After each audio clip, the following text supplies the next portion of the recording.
Koivu on nuorena vaalea ja heleä, hento ja keveä. Syystä tai toisesta sitä väitetään naiselliseksi, mutta todellisuudessa koivu on koivu, kuten ihmisetkin ovat ensisijassa ihmisiä. Androgyyniksi koivua ehkä voisi kutsua, koska emi- ja hedekukinnot ovat samassa puussa.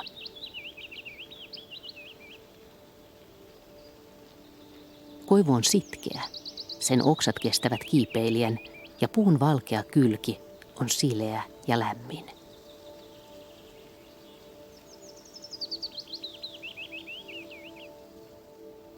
Sellaisena tunnemme koivun parhaiten, mutta iän myötä puu käy karskimmaksi.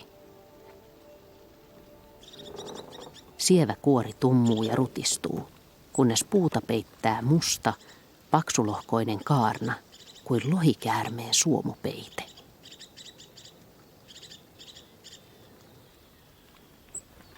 Koivuvanhuksen jäkäläiset oksat uhittelevat taivasta ja rungon rakosesta pilkistää pakurikäävän hiilenmusta roso.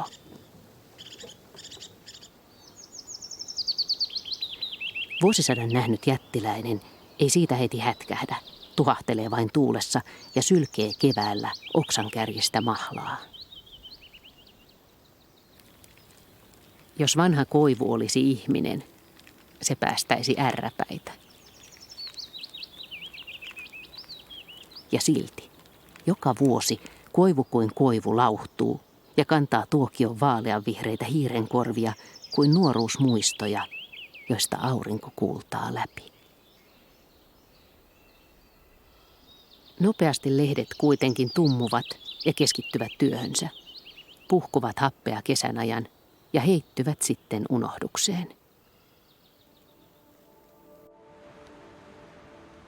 Kuin viimeisenä voiman näyttönä ne ryöppyvät kiivaana sateena sen päälle, joka osuu koivun luo syysvihorin hetkellä.